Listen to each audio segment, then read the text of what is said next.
এই দুই দেশের যুদ্ধ অবস্থা বিরাজ করলে ভূরাজনৈতিক কারণে আরো বৃহৎ শক্তি তারা কিন্তু নানা খেলায় মেতে উঠবে। নির্বাচনকে কারা বিলম্বিত খুবই স্বাভাবিক।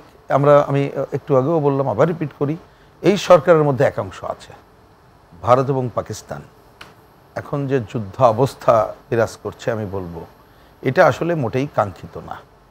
কারণ এটা হাবিব ভাইও বলছেন, খুব কারেক্টলি বলছেন যে আপনি ভারত পাকিস্তান তো আমাদের একেবারেই কাছে, এর দূরের যেসব যুদ্ধ তার প্রভাব তো আমরা দেখছি, আর এইগুলোর প্রভাব আজকাল না দেখলেও কিন্তু একেবারে চোখের সামনে চলে আসবে যদি এই যুদ্ধ হয় বা যুদ্ধ অবস্থা বিরাজ করে। মনে রাখতে হবে। সুতরাং এটা মানে সহজ অঙ্ক যে এটা আমাদের জন্য কোনো ভালো খবর হবে না। তবে এটা আমিও ব্যক্তিগতভাবে মনে করি যে যেভাবে যুদ্ধ উন্মাদনার কথা বলা হচ্ছে হয়তো সেইটা হবে না, কিন্তু যুদ্ধ কি বলে যে এই উন্মাদনাটাও যদি থাকে, যুদ্ধ ভাব থাকে, সেটাও ক্ষতিকর। একেবারে একটা সহজ সরল উদাহরণ যেটা বেরিয়েছে, খুবই কারেক্টলি বলছে, ধরেন আমাদের যে বিমানগুলো যেভাবে যায় বিভিন্ন জায়গায়, সেইটার যদি গতিপথ পরিবর্তন করতে হয় তো ওই ধাক্কাই তো সামলাইতে আমরা পারবো না। ইতিমধ্যে হয়তো এর সাথে লিঙ্ক না, তবু ভারত থেকে কিছু পুশব্যাক দেখছেন না আমাদের এখানে করছে দূরের জায়গা থেকে। কারণ এই দেশগুলোর অস্থিরতা হলেও তার কিন্তু প্রভাব আমাদের উপরে স্বাভাবিক পড়বে, আমি প্রথম বলছি। তারপরে অর্থনৈতিক প্রভাব অন্য কিছু আরও তো থাকবেই। আর সবচেয়ে বড় ব্যাপার হচ্ছে যে এই দুই দেশের যুদ্ধ অবস্থা বিরাজ করলে ভূরাজনৈতিক কারণে আরও বৃহৎ শক্তি তারা কিন্তু নানা খেলায় মেতে উঠবে। অস্ত্র ব্যবসা তো একটা আছে, সেটা না হয় কোনোভাবে দুই পক্ষের বেঁচে টেচে একটা জায়গায় চুক্তি টুক্তি করলো, কিন্তু ভূরাজনৈতিক কারণে তারা অনেকেই এই ধরনের উন্মাদনা টিকে। প্রশ্নটা এখানে যে একটি বড় বিষয়, অর্থনৈতিক মানে যে কোনো একটা সংঘাতময় পরিস্থিতিতে অর্থনীতির উপর প্রভাব পড়ে বা অর্থনীতিতে প্রভাব পড়ে, এটা সবাই জানে, বা দ্রব্যমূল্য বেড়ে যায়। কিন্তু রাজনৈতিক যে সমীকরণটা, এটি আসলে অনেকে মেলাতে পারেন না। আপনার প্রেডিকশন কি বলে আসলে আমি আসছি সামনে পরিস্থিতি কি হতে পারে? আসছিলাম তো এটা আসি যে তাহলে আপনি এই ধরনের উন্মাদনা তাহলে মনে রাখতে হবে খালি এই যুদ্ধ এইটা এবং আমরা না, অন্য যে শক্তি তারাও এখানে খেলোয়াড় হিসাবে আবির্ভূত হবে। এবং সেই খেলোয়াড়ের একটা বড় খেলা তো আমরা দেখছি যে আমাদের মায়ানমার করিডোর ইস্যু নিয়ে, এবং এটা কেনা জানে যে আমাদেরকে এই জায়গাতে খুব সচেতন যদি না থাকি তাহলে আমাদের পুরো দেশের রাজনীতির উপরে তার প্রভাব অন্যতমভাবে পড়বে, খালি অর্থনীতি না। তার আমি অন্য আলোচনা বাদ দিলাম, সহজ আলোচনার মধ্যে হচ্ছে যে আমরা যেহেতু এখন একটা রেগুলার সরকারের আন্ডারে তো নাই, আমরা আছি অন্তর্বর্তীকালীন সরকারের আন্ডারে, এবং অন্তর্বর্তী সরকার 9 মাসে মানুষের যেভাবে শান্তি বা যে একটা দেওয়ার কথা ছিল সেটা কিন্তু অ্যাকচুয়ালি তারা পারে নাই। সুতরাং অস্থিরতা নানাভাবে বাড়ছে, এবং ভোটের কথা যখন আমরা বলছি, ভোটকে দীর্ঘায়িত করার নানা প্রচেষ্টাও অনেকে নিচ্ছে, এদের কেউ সরকারের কেউ এবং অনেকে। তাহলে এই ধরনের রাজনৈতিক অস্থিরতা যদি থাকে, মানে আলটিমেটলি এটা চললে তো সেটা অটোমেটিক্যালি পড়বে। আর আমাদের তো একটা বললাম যে নর্মাল যুদ্ধ অবস্থার সাথে আমাদের মায়ানমার ইস্যুটা আছে, এবং ভূরাজনৈতিক অন্যান্য শক্তিগুলোরও ভূমিকা আছে। তখন এইটাকে নিয়ে নানা ধরনের খেলাধুলা চলবে, যা আমাদের রাজনীতির যে চলমান সংকট আমরা যে দূর করতে পারি নাই, দূর করার পথে আমরা আছি। কারণ একটা গণঅভ্যুত্থানের মধ্য দিয়ে আমরা তো একটা গণতন্ত্রের আকাঙ্ক্ষা সুপ্রতিষ্ঠিত হয়েছে, সেই পথে যাত্রা করেছি, ওই যাত্রা তো ঠিকমতো চলতে হবে। তাহলে রাজনৈতিক সংকট হলে ওই যাত্রা বিঘ্নিত হবে এবং নতুন নতুন সংকট তৈরি হবে। স্পেসিফিকভাবে যদি বলি নির্বাচনের ক্ষেত্রে কি প্রভাব পড়তে পারে? নির্বাচনের প্রধান বিষয়টা দাঁড়াবে, আমি একটু আগেও বলেছি যে নির্বাচনকে যারা বিলম্বিত করতে চায় তারা নানা ধরনের সুযোগ বা অজুহাত খুঁজে পাবে। মানে নির্বাচনকে কারা বিলম্বিত? খুবই স্বাভাবিক।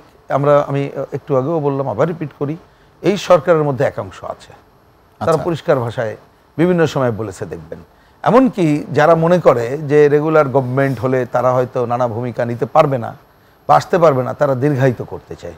এমনকি যারা মনে করে অনির্বাচিত সরকার থাকা অবস্থায় তাদের প্রভাব প্রতিপত্তি আধিপত্য নানাভাবে আছে, সুতরাং দীর্ঘায়িত হলে তা আমরা ভালো করতে পারি। এর বাইরে আরও শক্তি আছে, সেটা কারা?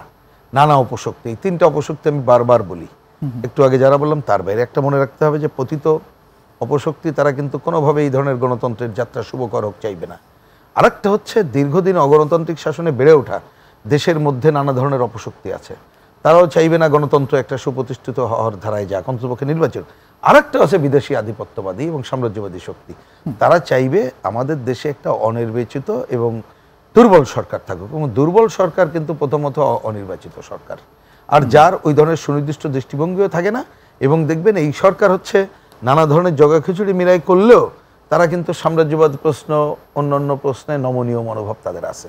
আমরা তারা রেগুলার সরকার না বলে এটা নিয়ে হয়তো ব্যাপক আলোচনা করি না, কিন্তু তাদের কাছে তো এরা ভালো মনে হবে যে এই সরকার যদি দীর্ঘায়িত হয় তাহলে নানা কাজ করতে পারবে। দেখেন না রাখাইন করিডোর নিয়ে যে উপদেষ্টা একরকম বলল, আরেকজন আরেক রকম বলল, আর আমরা 2-3 রকমের বক্তব্য শুনেছি। যিনি ওই যে কি বলে রাখাইনের সংকট সমাধানে নিয়ে আসা হয়েছিল তাকে জাতীয় নিরাপত্তা করলো, নানা কন্ট্রোভার্সি আছে। তিনি এমন শব্দ বললেন যে যে যাই বলুক না কেন আমি আমাদের কাজ করে যাব। ওই যে আর্মিদের সাথে, ওই অঞ্চলের যে আর্মিদের সাথে কথাবার্তা বলার ব্যাপার, যে ছাত্ররা আমরা যে করেছি সুতরাং রাজত্বটা আমরা করব। এটা ভুল ভাবনা। ভুল ভাবনা কেন? প্রথম এর দুইটা পার্ট। প্রথমে আমরা ছাত্ররা যারা বলছে আন্দোলনে এইবারের কি কোনো একটা বিশেষ গোষ্ঠী কি অংশ নিয়েছিল ছাত্ররা? না, ক্লিয়ার। তাহলে এখানে ছিল কিন্তু সমস্ত ক্রিয়াশীল ছাত্র সংগঠন। আর এবং যারা যে ছাত্ররা মানে কোনো দল করে না প্রথম দিকে ছিল, কিন্তু তারাও তো কোনো না কোনো দল করে, দল করতো, তাদেরও তো নানা ধরনের দল ছিল, খুবই হয়তো আমরা নাম জানি না। এমনকি ছাত্রলীগ করার ছেলেরাও ছিল, তারা ছাত্রলীগের অনেক বড় বড় পদে ছিল, তারাও এইখানে এখন বলছে যে না আমরা তখন ছাত্রলীগে এই কারণে ছিলাম, আমরা মূল লোক এইটা। তাহলে তো প্রথমে ছাত্রদের একটা ফ্র্যাকশন, তাহলে তো টোটাল ছাত্র না। যখন পুরো আন্দোলন থেকে ছাত্রদল, ছাত্র ইউনিয়ন, ছাত্র ফেডারেশন, এমনকি ধর্মভিত্তিক ছাত্র সংগঠনগুলো আলাদা হয়ে গেল, সবাইদের সম্মিলিত এই আন্দোলনের সমর্থন, তখন তো তারা একটা ছোট্ট গোষ্ঠী। এবং এই গোষ্ঠীর মধ্যে এখন দেখেন দল উপদল নানা ধরনের। এটা তাহলে কোশ্চেনগুলো 2-3 নম্বর যদি বলেন, তারা কি এই আন্দোলনের পরপর তারা একটা গোষ্ঠী হিসাবে যদি হতো যে ঠিক আছে আমি একটা প্রেশার গ্রুপ হিসাবে দায়িত্ব পালন করব, সেটাও যেমন একদিকে নিয়ে আবার রাজনৈতিক দল করেছে অনেকগুলো কিন্তু হয়েছে, তার মধ্যে সেই রাজনৈতিক দল কোন লক্ষ্য উদ্দেশ্য এরকম কোনো রাইট আপ কিন্তু আমরা পাইনি। সুতরাং এইরকম একটা গোষ্ঠী কেউ যদি প্রত্যাশা করে, আমার বিবেচনায় সেটাই তো প্রথম প্রত্যাশাটা ভুল।